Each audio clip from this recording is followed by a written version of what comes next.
नमस्कार, मैं Suryabhushan Dubey institute of engineering and technology के इलेक्ट्रिकल इंजीनियरिंग डिपार्टमेंट में फैकल्टी हूँ। हम लोग आज बेसिक इलेक्ट्रिकल इंजीनियरिंग के बारे में स्टडी करेंगे, जो कि आज मेरा पहला लेक्चर होगा। हम लोग AQ2 के सिलेबस के अकॉर्डिंग ही बात करेंगे।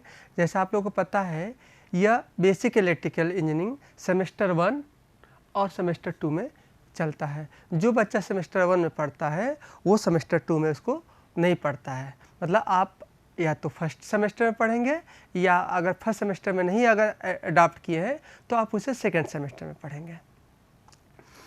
तो यहाँ पर हम लोग जो बेसिक इलेक्ट्रिकल इंजीनियरिंग है उसमें हम लोग उसका फंडामेंटल पढ़ेंगे कि उसका फंडामेंटल मतलब क्या है। एलिमेंट के बारे में पढ़ेंगे, नोड के बारे में पढ़ेंगे, जंक्शन के बारे में पढ़ेंगे, ब्रांच के बारे में पढ़ेंगे, सर्किट के बारे में पढ़ेंगे, नेटवर्क के बारे में पढ़ेंगे। ठीक है। अब ये होता है कि ये बेसिक इलेक्ट्रिकल पढ़ा क्यों जाता है, बेसिक इलेक्ट्रिकल क्यों सबसे पहले पढ़ा जाता है।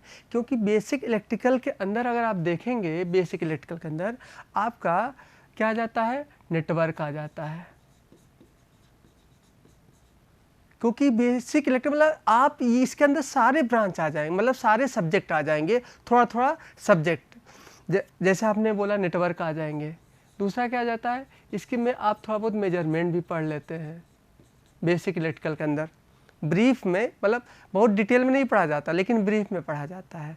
तीसरा क्या पढ़ लेते हैं, मशीन पढ़ लेते हैं।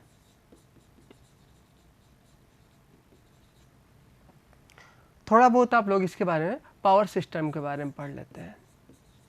तो आप देख रहे हैं ये सब, ये जो हम दिखा रहे हैं, जो इसमें आपको एक एक टॉपिक मिलेंगे, मतलब टॉपिक नहीं, चैप्टर मिलेंगे, लेकिन ये सारी चीज़ें क्या हो जाएंगी बाद में, ये पूरी पूरी एक सब्जेक्ट बन जाएगा। नेटवर्क एक सब्जेक्ट बन जाएगा, मशीन एक सब्जेक्ट बन जाएगा, मेजरमेंट एक सब्जेक्ट बन जाएगा, पावर सिस्टम एक सब्जेक्ट बन जाएगा। तो यहाँ पर हम लोग क्या करेंगे, बेसिक इलेक्ट्रिकल में ये इसमें इस मतलब स्मॉल में थोड़ा थोड़ा करके इसमें पढ़ाया जाए, ब्रीफ में पढ़ाया जाता है। अब हम लोग बात करते हैं, स्टार्ट करते हैं बेसिक इलेक्ट्रिकल इंजीनियरिंग। अब बात करते हैं ब्रांच। ब्रांच क्या होती है। आप ऐसे सोचेंगे, ब्रांच तो सुने होंगे, अगर आप इंटर से में पढ़ करके आए होंगे तो आप बोलेंगे कि पेड़ होते हैं, उसके बहुत सारे ब्रांच निकले होते हैं। ठीक है। इसी तरह यहाँ पर भी अगर सोचिए कि ब्रांच क्या हो सकता है, तो आप देखेंगे आपके यहाँ बहुत सारे, मतलब आपने कोई इलेक्ट्रिकल इक्विपमेंट लिए होंगे तो वो बहुत सारी चीज़ों से बनता है। तो किससे बनता है, वो एक ब्रांच से बनता है। मतलब जैसे एक पेड़ किससे बनता है, बहुत सारी ब्रांच मिला देते हैं और एक पेड़ के एक उससे जड़ से जुड़ जाती है तो वो क्या बन जाता है, पेड़ हो जाता है। इसी तरह इलेक्ट्रिकल में क्या हो जाता है, कोई भी सर्किट क्या होती है, ये क्या एक ब्रांच से बनती है। तो ब्रांच क्या होता है, एक सिंगल एलिमेंट। मतलब अगर आप पूरा सर्किट एक देखेंगे, जैसे ये मान लेते हैं ये सर्किट है,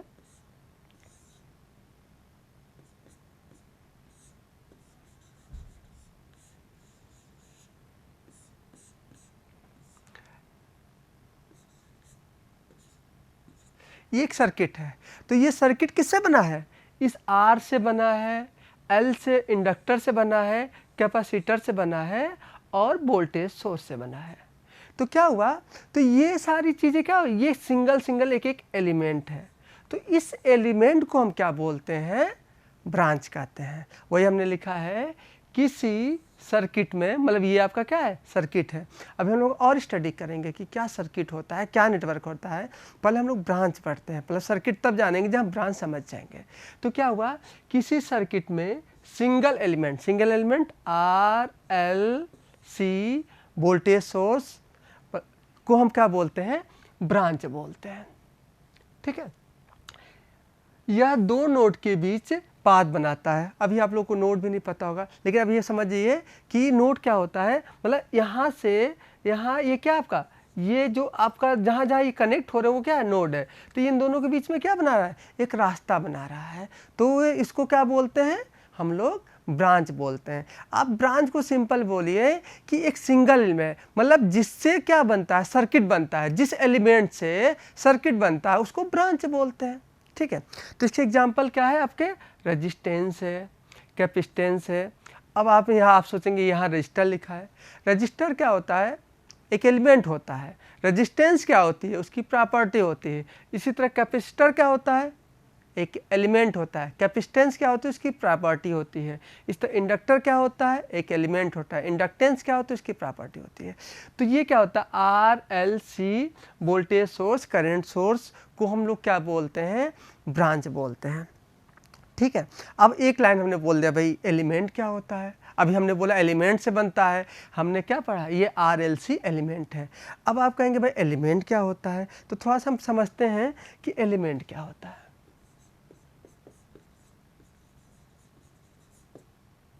अब क्या होता है? एलिमेंट दो प्रकार के होते हैं।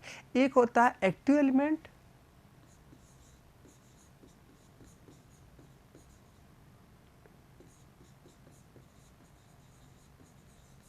और दूसरा होता है पैसिव एलिमेंट।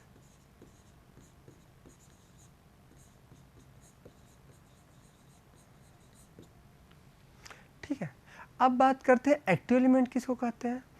अब देखिए जो एक्टिव एलिमेंट होता है, अब यहाँ समझ में आ रहा होगा, एक्टिव मीन्स क्या होता है? जिसके पास खुद की पावर हो, खुद की क्या हो? ताकत हो। जैसे हम, मेरे पास क्या है? हमें चलने की एक ताकत है, तो हम एक्टिव हैं। और जैसे पेन हम लिया, ये एक्टिव नहीं है क्योंकि ये खुद नहीं चल सकता, इसके पास खुद की पावर नहीं है। तो एक्टिव एलिमेंट किसको कहते हैं? जिसके पास सेल्फ की एनर्जी होती है, खुद एनर्जी उसके पास क्या होती है? निहित होती है, इनबिल्ट होती है। उसको क्या बोलते हैं? Active element. अब बताइए एक्टिव एलिमेंट में कौन कौन सा आते हैं?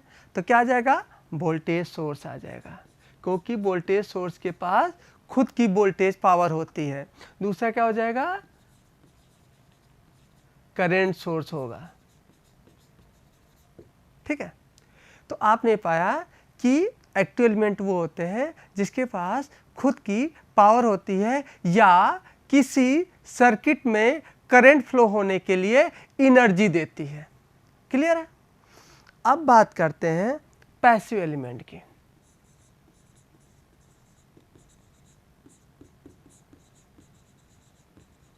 भाई पैसिव एलिमेंट क्या होते हैं? जिसके पास अपनी खुद की एनर्जी नहीं होती है, वो क्या करता है? किसी से एनर्जी लेता है, जिसको क्या करता है? डिसिपेट करता है या स्टोर भी कर सकता है। मतलब पैसिव एलिमेंट वो एलिमेंट होता है जो क्या करता है? किसी दूसरे पर क्या होता है? किसी दूसरे से पावर लेता है। अगर हम बात करें थोड़ा सा और इस दुनिया की बात करें, तो जो सन है वो क्या है? एक्टिव एलिमेंट है। वो क्या करता है? सबको एनर्जी देता है। हम यूनिवर्सल की बात कर रहे हैं। यूनिवर्सल में अगर देखा जाए तो सन क्या हो गया? एक्टिव एलिमेंट हो गया। और हम लोग उससे क्या करते हैं? एनर्जी लेते हैं। और वो सब हम लोग क्या हो जाएंगे? उसके लिए पैसिव एलिमेंट हो जाएंगे। क्लियर है? मतलब जिसके पास खुद की एनर्जी हो उसको एक्टिव एलिमेंट, और जिसे वो जो क्या करता है? जो एनर्जी लेता है उसको डिसिपेट करता है, उसको बोलते हैं पैसिव एलिमेंट। लेकिन हम लोग क्या पढ़ाई कर रहे हैं? इलेक्ट्रिकल के बारे में स्टडी कर रहे हैं। तो इलेक्ट्रिकल के बारे में क्या कहेंगे? तो एक्टिव एलिमेंट क्या हो गया? वोल्टेज सोर्स हो गया। और पैसिव एलिमेंट क्या हो जाएगा? रजिस्टर हो जाएगा, इंडक्टर हो जाएगा, कैपेसिटर हो जाएगा। ये लोग क्या करते हैं? एनर्जी को लेते हैं, या तो इसको स्टोर करते हैं या तो इसको डिसिपेट करते हैं। ठीक है। इसके बाद एक और चीज़ आ जाता है, एक होता है लीनियर एलिमेंट। इसी के अंदर क्या आ जाता है? इसी के अंदर आ जाएगा लीनियर एलिमेंट। एक चीज़ और बहुत पूछा जाता है, ध्यान रखिएगा, पैसिव एलिमेंट में जो डायोड होता है, अभी आप लोग बाद में पढ़ेंगे, थोड़ा सा जो हम पढ़ाने की कोशिश करेंगे, हम चाहेंगे इससे आपका क्या हो? कंपटीशन में ये मेरे लेक्चर काम आए। मतलब आप जेई के लिए प्रिपरेशन कर रहे हो या एई के लिए प्रिपरेशन कर रहे हो या किसी भी चीज़ के लिए मतलब टेक्निकली प्रिपरेशन कर रहे हैं, तो ये आपका काम आएगा। तो बहुत एग्जाम में पूछा जाता है जो डायोड होता है, देखे तो सभी लोग हो, थोड़ा सा और बाद में लोग इलेक्ट्रॉनिक्स में स्टडी करेंगे। जो डायोड होता है वो क्या होता है? एक्टिव एलिमेंट होता है या पैसिव एलिमेंट होता है? तो आप सोचेंगे इसके अंदर तो कोई पावर नहीं होती है, तो ये क्या हो जाएगा? ये पैसिव हो जाएगा। लेकिन नहीं, डायोड क्या है? एक्टिव एलिमेंट है। डायोड एक एक्टिव एलिमेंट है। क्यों एक्टिव एलिमेंट है? क्योंकि अगर आप डायोड का कंस्ट्रक्शन देखेंगे तो यहाँ पर क्या हो जाएगा, ये P है और ये N है, और यहाँ के अंदर क्या डिप्लीशन लेयर होती है जिसमें क्या होता है 0.7 वोल्ट रहता है। ठीक है, तो 0.7 वोल्ट के बाद वो क्या होता है, उसका बैरियर टूटता है, मतलब उसके बीच में 0.7 वोल्ट आपको मिलेगा। इसलिए इसके अंदर क्या है, खुद की एक पावर है। इस खुद की पावर के होने की वजह से ये क्या हो जाएगा, एक्टिव एलिमेंट हो जाएगा। बात क्लियर है? Passive element. अब बात करते हैं, एक एलिमेंट होता है लीनियर एलिमेंट। लीनियर एलिमेंट क्या होता है? लीनियर एलिमेंट वो होता है जिसको वोल्टेज देने पर करंट भी क्या हो, वो भी उसी रेशियो में क्या हो, इंक्रीज हो, प्रोपोर्शनलिटी, मतलब वोल्टेज और करंट के बीच में जो रेशियो मिले वो क्या मिले, ये लीनियर मिले। मतलब जितना आप वोल्टेज बढ़ाएंगे उतना ही करंट भी क्या हो, बढ़ेगा। उसको क्या बोलते हैं, लीनियर एलिमेंट। इसके एग्जांपल क्या हो जाएंगे, RLC हो जाएंगे। इसी तरह क्या होता है, एक होता है नॉन लीनियर एलिमेंट।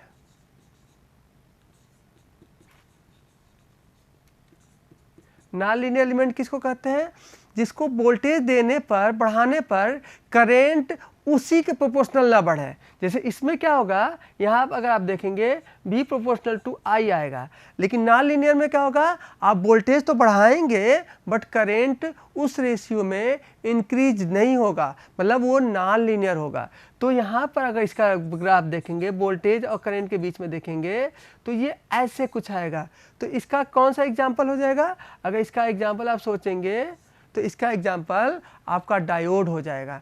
डायोड में क्या है, आप जैसे, अगर यहाँ पर हमने डायोड जो बनाए थे, यहाँ पर आप जैसे डायोड को आप क्या करेंगे, सप्लाई देंगे, तो ये क्या होगा, वोल्टेज बढ़ाएंगे, करंट उसी रेशियो में नहीं बढ़ेगा, वो नॉन लीनियर में बढ़ेगा। ठीक है, अब बात करते हैं, इसी तरह एक होता है लम्प्ड एलिमेंट और एक होता है डिस्ट्रीब्यूटेड एलिमेंट। अब बात करते हैं लम्प्ड एलिमेंट क्या होता है। लम्प्ड एलिमेंट वो होते हैं जिसकी सारी प्रॉपर्टी, जैसे रेजिस्टेंस है, इसको और अच्छा समझ में आएंगे जब एलिमेंट, मतलब हम रेजिस्टेंस, इंडक्टेंस, कैपेसिटेंस पढ़ा देंगे तो और अच्छा समझ में आ जाएगा। तो जैसे रेजिस्टेंस है, आपने रेजिस्टेंस आपने देखा होगा ऐसे बना होता है।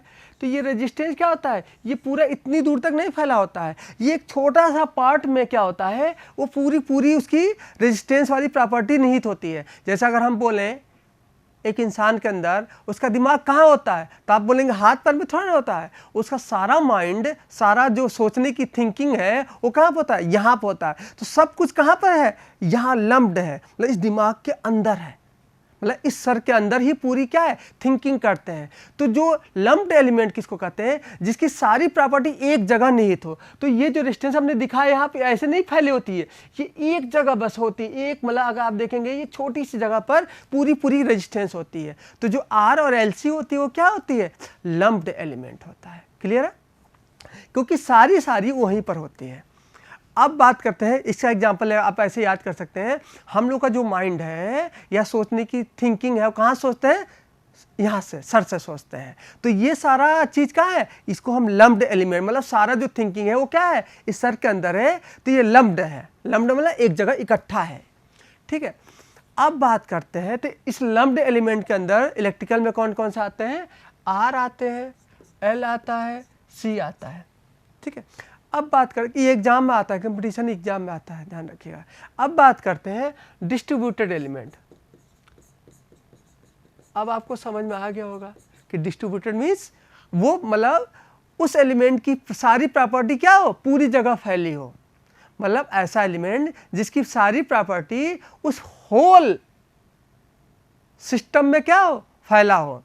जैसे अगर हम बात करें ट्रांसमिशन लाइन की बात करें, ट्रांसमिशन लाइन में, मतलब ट्रांसमिशन लाइन में जो आप तार देखते हैं जिससे हम लोग कनेक्शन लेते हैं, तो तार के अंदर जो रेजिस्टेंस होगा वो क्या होगा, पूरी फैली होगी।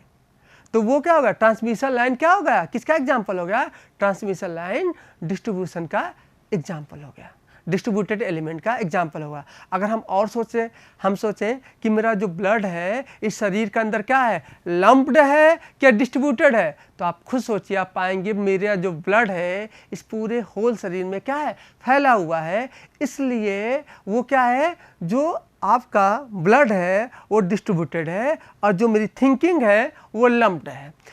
क्या होता है, एक चीज़ और हम बोलना चाहेंगे, आप इलेक्ट्रिकल को या कोई भी सब्जेक्ट पढ़िए, जब आप उसको अपने जीवन से क्या कर लेते हैं, को रिलेट कर देते हैं, तो वो कभी नहीं भूलती है। इसलिए जो भी चीज़ पढ़िए उसको लाइफ से को रिलेट किया कीजिए, तो वो हमेशा परमानेंट बनी रहेगी। ठीक है, अब हम लोग एलिमेंट समझ लिए। अब हम लोग बात करते हैं नोड क्या होता है। नोड मीन्स क्या होता है, पॉइंट, एक बिंदी। अब देखिए हमने क्या लिखा, नोड एक पॉइंट होता है जहां पर दो या दो से ज़्यादा एलिमेंट कनेक्ट होते हैं। एलिमेंट हम बता दिए, जैसे RLC क्या थे, एलिमेंट थे। तो यहाँ पर ये देखिए क्या है, नोड हुआ। यहाँ पर क्या है, दो एलिमेंट कनेक्ट हुए, एक, दो या दो से ज़्यादा हमने लिखा है, ध्यान रखिएगा, दो या दो से ज़्यादा। तो यहाँ पर आप देखेंगे ये भी कनेक्ट है, R1 भी कनेक्ट है और R2 भी कनेक्ट है। यहाँ पर देखेंगे तो आप, ये कोई एलिमेंट नहीं है, ये जो हमने लिखा है ये कोई एलिमेंट नहीं है। तो इस वाले से कौन कौन कनेक्ट है, तो ये भी कनेक्ट है, ये कोई एलिमेंट नहीं है। तो आप सोचेंगे इससे तो कोई नहीं कनेक्ट है, इसका मतलब ये दोनों क्या है, ये दोनों एक नोड है, जबकि हमने यहाँ क्या दिखाया, दो नोड है।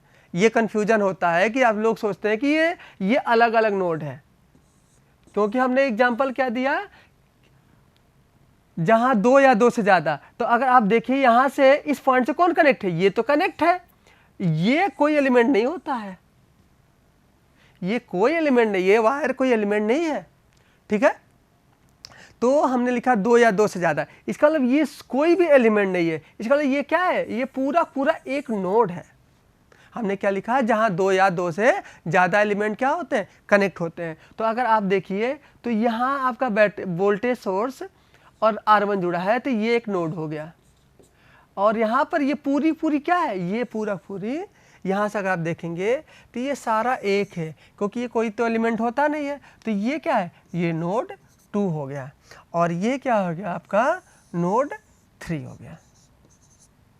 क्लियर?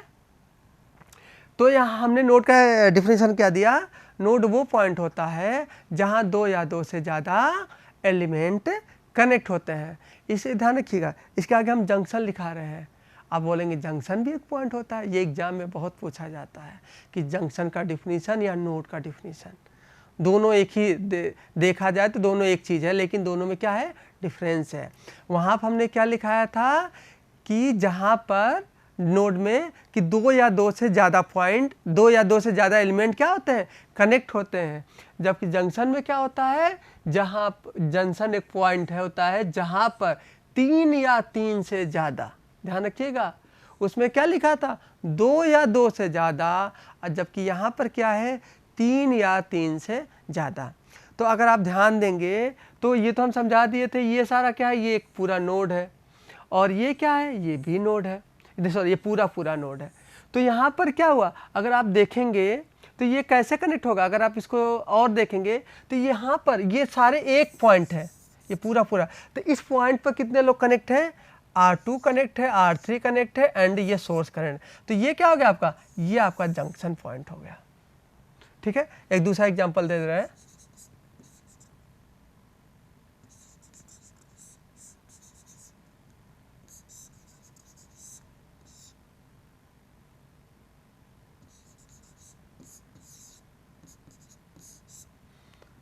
तो ये जो पॉइंट है, यहाँ ध्यान दीजिए, यहाँ पर कितने लोग कनेक्ट है, ये तीन लोग कनेक्ट है, इसलिए ये क्या हो गया, जंक्शन हो गया। और यहाँ पर कितने लोग कनेक्ट है, दो लोग, दो एलिमेंट कनेक्ट है, इसलिए ये क्या हो गया, नोड हो गया। यहाँ पर अगर यहाँ पर ये लगा देते हैं रेजिस्टेंस, तो यहाँ पर 3 एलिमेंट क्या है, कनेक्ट है, तो इसलिए जंक्शन हो गया, मतलब 3 या 3 से ज़्यादा। तो ये सारे क्या हो जाएंगे, ये जंक्शन हो जाएंगे, ये क्या हो जाएगा, नोड हो जाएगा, ये भी आपका नोड हो जाएगा। तो यहाँ पर आप देखेंगे ये जंक्शन हो गया, और ये भी क्या हो जाएगा, ये जंक्शन हो गया, और ये क्या है, नोड है। अभी आप कहेंगे सर अभी तो कुछ देर पहले इसको आप नोड बोल रहे थे, तो हाँ ये नोड भी है और जंक्शन भी है, क्योंकि डिफिनीशन से आप सोचिए ना, क्या है, हमने नोड का बोल रहा था, जहाँ दो या दो से ज़्यादा, वो 2, 3, 4 कुछ भी हो सकता है। तो क्या हुआ, नोड क्या है, मतलब नोड तो ये भी हुआ क्योंकि इसमें क्या है, 2 से ज़्यादा है ना। ठीक है, जंक्शन क्यों है, क्योंकि 3 है, 3 से ज्यादा। अगर ये 2 होता तो क्या होता, नोड होता है। इसका मतलब क्या हुआ, अगर आप कंक्लूजन निकालिए, कोई भी जंक्शन क्या होगा, ऑलवेज नोड होगा। मतलब कोई जंक्शन अगर है, ये जंक्शन क्या होगा, जंक्शन ऑलवेज क्या होंगे, ऑलवेज आपका नोड होगा। अब कोई नोड क्या है, जंक्शन हो भी सकता है, नहीं भी हो सकता है, लेकिन ध्यान रखना, फिर से बोल रहे हैं, जंक्शन हमेशा क्या होगा, नोड होगा। क्लियर है। अब बात करते हैं लूप। लूप क्या होता है, जब कोई क्लोज पाथ फॉलो, मतलब कोई भी क्या होता है, जब कोई भी सर्किट क्या होती है, क्लोज होती है, उसको हम लोग क्या बोलते हैं, लूप बोलते हैं। अब देखिए क्या है, मतलब कोई भी क्लोज पाथ होगी उसको हम क्या बोलेंगे, लूप बोलते हैं। तो यहाँ हमने लिखा a loop is a close path से बनता है। मतलब एक लूप किससे बनता है, लूप एक क्लोज पाथ से बनता है जो स्टार्टिंग नोड, मतलब स्टार्टिंग मतलब जहाँ से स्टार्ट करेंगे, स्टार्टिंग नोड से होते हुए set of nodes, set of मतलब बहुत सारे नोड से, मतलब यहाँ से अगर आप देखेंगे ये यहाँ गया, यहाँ गया, यहाँ आया, फिर वापस आया। तो यहाँ पे क्या हुआ, ये कितने नोड इसको मिले, 1 नोड 2 3, ये नोड नहीं है क्योंकि इसी का एक पॉइंट है। तो ये 3 नोड से क्या हुआ, गुजरा, अब पुनः क्या गया, अपने पॉइंट पर आ गया। इसलिए हमने क्या बोला, स्टार्टिंग नोड से होते हुए set of nodes, set of node मतलब ABD, सेट ऑफ नोड से गुजरते हुए पुनः स्टार्टिंग नोड पर क्या आ जाता है, पुनः स्टार्टिंग नोड पर बिना एक से ज्यादा बार किसी नोड से गुजरे। अब इस नोड से क्या है, किसी भी नोड से एक से ज्यादा बार नहीं गुजरता, एक ही बार गुजरता है, बिना किसी नोड से एक से ज्यादा बार गुजरे अपने स्टार्टिंग नोड पर क्या आ जाता है, पुनः आ जाता है, उसको हम लोग क्या बोलते हैं, क्लोज पाथ।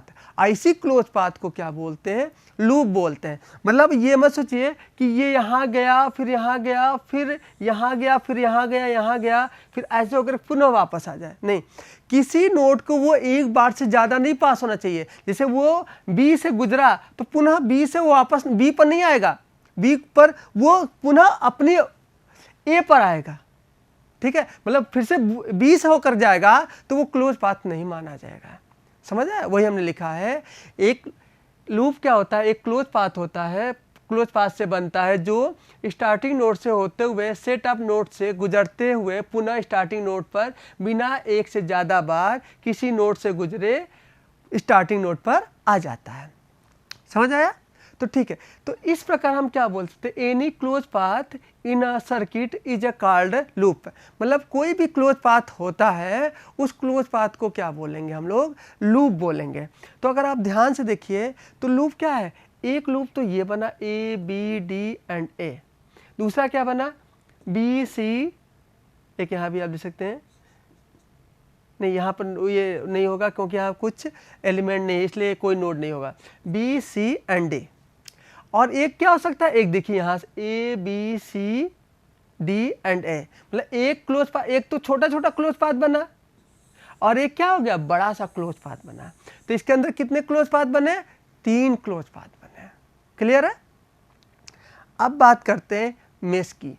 लोग सोचेंगे, थोड़ा से पूछा जाता है कि लूप और मेश में क्या डिफरेंस होता है। तो मेश क्या है, जिस लूप के अंदर कोई और क्लोज पाथ नहीं होता, मतलब किसी लूप के अंदर कोई और एक्स्ट्रा लूप ना बने, उसको क्या बोलते हैं हम लोग, मेश बोलते हैं। जैसे अगर आप देखेंगे ये क्या है, ये क्लोज पाथ है, ये क्लोज पाथ है और एक ये क्लोज पाथ है। इस क्लोज पाथ के अंदर क्या है, दो लूप बन रहे हैं, इसलिए ये इस लूप को क्या बोलेंगे, इस लूप को लूप ही बोलेंगे और इसको क्या बोलेंगे, इसको मेश बोलेंगे। मतलब एक मेश ये हो गया, ये M1 हो गया और ये क्या हो गया, M2 हो गया, मतलब 2 मेश इसके अंदर बन गए। क्लियर है। तो हम क्या, इसका मतलब हम क्या बोलना चाह रहे हैं कि जिस लूप के अंदर कोई और क्लोज पाथ नहीं होता है उसको क्या बोलते हैं, मेश बोलते हैं। और मेश का दूसरा नाम इंडिपेंडेंट लूप भी होता है। क्लियर है। अब देखिए बात करते हैं, एक बहुत ही एग्जाम में पूछा जाता है कि ब्रांच नोड और मेश को इंडिपेंडेंट लूप बोलते हैं, कहीं कहीं इसको इंडिपेंडेंट लूप नहीं लिखा होता है, क्यों लूप रहता है। इसके बारे में पूछता है कि क्या रिलेशन होता है, तो इसके बीच में रिलेशन था B = ब्रांच = इंडिपेंडेंट लूप या mesh L plus n minus 1। एक जैसे आप एग्जांपल देख लीजिए, मान लेते हैं इसमें आप खुद देखिए, इसमें कितने हमें ब्रांच निकालना है, ठीक है, ब्रांच निकालना है। तो अगर आप देखिए इसके अंदर कितने लूप है, एक लूप, दो लूप, मतलब ये L क्या होता है, इंडिपेंडेंट लूप या मेश होता है। तो L की वैल्यू क्या हो गई, 2 हो गई। N कितनी है, N means node A B C D, मतलब कितने, 1 2 3 4, 4 हो गया, -1। तो क्या होगा, 6 - 1 इक्वल टू, मतलब ब्रांच कितनी है, 5। देख लीजिए, एक branch, 2 branch, 3 branch, 4 branch and 5 branch. Clear है। इससे क्या होता है, एग्जाम से बहुत कुछ, इससे बहुत ही पूछा जाता है, ठीक है। तो हम लोग के लिए इतना ही लेक्चर रखेंगे, क्योंकि 30 मिनट्स का हम लोग का लेक्चर होता है। आज के लिए इतना ही, धन्यवाद, नमस्कार।